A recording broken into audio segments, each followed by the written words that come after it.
Question number third है how many side does the regular polygon have if the measure of N exterior angle is. अब यहाँ पर हमें क्या दिया हुआ है, एक्सटीरियर एंगल का मेजर दिया हुआ है कि वो कितना है, यानी कि 24 डिग्री उसका वो है। तो उसमें पूछा गया कि इसमें साइड्स कितनी होंगी। अगर कोई भी पॉलीगन है जिसका एक्सटीरियर एंगल 24 डिग्री है तो उसमें कितनी साइड्स होंगी ये हमें बताना है। तो हमने अभी फॉर्मूला क्या पढ़ा था, each exterior angle is equal to 360 upon number of sides. अब नंबर ऑफ साइड्स हमें नहीं पता है तो हमने उसे क्या मान लिया, n मान लिया, और 360 का 360, और यहाँ पर आ गए एंगल हमें उसने दिया हुआ है 24 डिग्री। तो 24 डिग्री इंटू 1 बराबर 360 अपॉन n हो जाएगा। n उधर चला जाएगा, 24 नीचे आ जाएगा, तो n इधर गया, 24 नीचे आ गया। तो 24 से जब हम 360 को डिवाइड करते हैं तो n हमारा क्या आता है 15। तो नंबर ऑफ साइड्स हमारी कितनी हो गई, 15 हो गई, ठीक है। तो n हमारा क्या हो गया, 15 हो गया।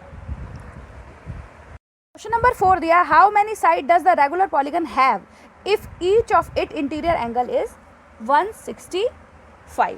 अब पहले उसने हमें एक्सटीरियर एंगल दिया हुआ था, अब यहाँ पर उसने हमें इंटीरियर एंगल दे दिया। तो मैंने आपको क्या बताया था कि जैसे ये कोई ट्राइंगल है, ठीक है, और ये इसका एक्सटीरियर एंगल है। यहाँ पर जो एंगल हमें दिया हुआ है 165 दिया हुआ है, और यहाँ पर जो एंगल है वो हमें नहीं पता है। तो पहले हमें एक्सटीरियर एंगल निकालना होगा, तभी हम फॉर्मूले को पुट कर सकते हैं, क्योंकि हमारे को क्या सिखाया हुआ है, एक्सटीरियर एंगल से नंबर ऑफ साइड्स निकालना, ठीक है।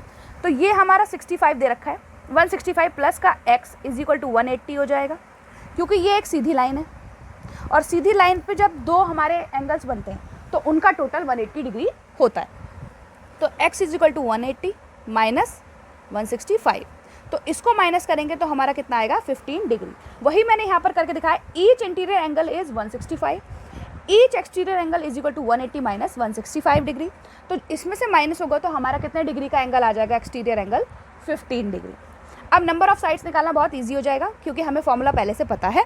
तो 360 अपॉन ईच एक्सटीरियर एंगल, हमने इसको इधर कर दिया, इसको इधर कर दिया, जैसे हमने यहाँ करा था। तो 360 का 360, एंगल कितने का है 15 का, 15 नीचे आ जाएगा, इसको डिवाइड करेंगे तो हमारे जो नंबर ऑफ साइड्स है, number of sides is equal to 24 हमारा आंसर हो जाएगा, ठीक है। Question number 5 is it possible to have a regular polygon which measure of each exterior angle is 22। अब यहाँ पर हमें क्या दे दिया, हमें बताना है कि ऐसा कोई पॉलीगन पॉसिबल है, यानी कि ऐसा कोई पॉलीगन हम बना सकते हैं जिसका जो एक्सटीरियर एंगल है वो 22 हो, ठीक है। तो हमारा फॉर्मूला क्या है, हम फॉर्मूले में पुट करके देखते हैं, अगर आ जाएगा तो अच्छी बात है। नंबर ऑफ साइड्स क्या है हमारी, ठीक है, वो लिख देंगे, is equal to 360 upon each exterior angle, और एक्सटीरियर एंगल उसने हमें कितना दिया हुआ है 22 दिया हुआ है। जब हमने 22 से 360 को डिवाइड किया तो हमें आंसर मिला 16.36। अब नंबर ऑफ जो साइड्स होती हैं या तो वो 16 होगी या तो वो 17 होगी, ये पॉइंट्स का कोई मतलब नहीं होता, ठीक है, क्योंकि साइड्स या तो होगी या तो नहीं होगी, ये पॉइंट में कोई साइड नहीं होती है। तो हम लिखेंगे no because 22 is not a divisor of 360। तो हमारे लिए 22 एंगल का कोई भी एक्सटीरियर पॉलीगन पॉसिबल नहीं है, ठीक है। तो ये फर्स्ट था जो कि हमने कर लिया है। फिफ्थ का सेकंड दिया can it be an interior angle of the regular polygon why. अब बोल रहा है कि अगर ये एक्सटीरियर एंगल पॉसिबल नहीं है 22, तो क्या ये एक इंटीरियर एंगल हो सकता है पॉलीगन का, ये भी पता करना है।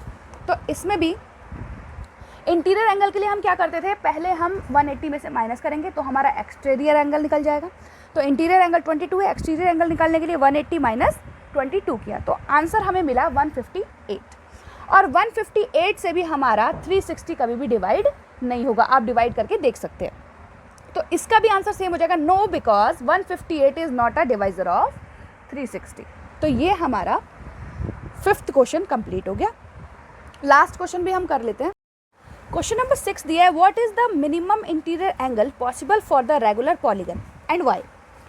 अब जो हमारा सबसे छोटा पॉलीगन होता है, मैंने आपको बताया था इंट्रोडक्शन में कि वो हमारा क्या होता है, ट्रायंगल होता है, ठीक है।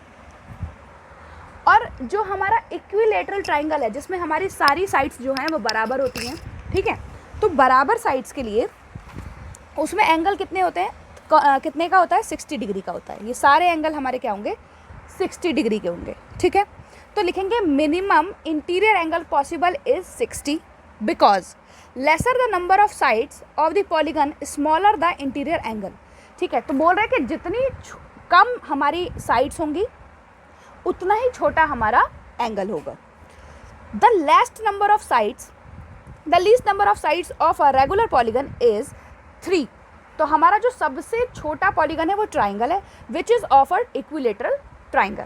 अब इक्विलेटरल ट्राइंगल का जो सम होता है हमारा वो कितना होता है, 180 डिग्री होता है, और 180 डिवाइडेड बाय 3, साइड्स कितनी है, 1 2 3। तो हम इसको अगर काटें तो हमारा आएगा 60 डिग्री, यानी कि हमारा जो सबसे मिनिमम इंटीरियर एंगल पॉसिबल है वो है 60 डिग्री का, ठीक है।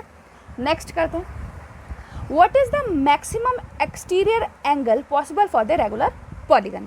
अब यहाँ पर इससे पहले वो इंटीरियर एंगल पूछ रहा था, यहाँ पर वो एक एक्सटीरियर एंगल पूछ रहा है।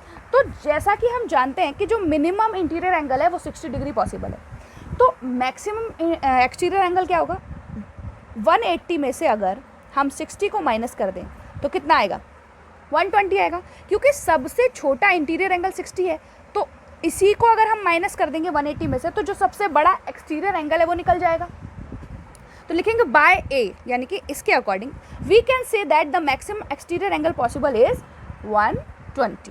आपको ये पूरा लिखना है, मैंने बाय ए लिख दिया है, आप ऐसा नहीं लिखेंगे, इसको आप पूरा लिखेंगे यहाँ पर, और देन इसके बाद जो मैंने लिखा हुआ है वो भी आप लिखेंगे। तो ये हमारी एक्सरसाइज 3.2 थी।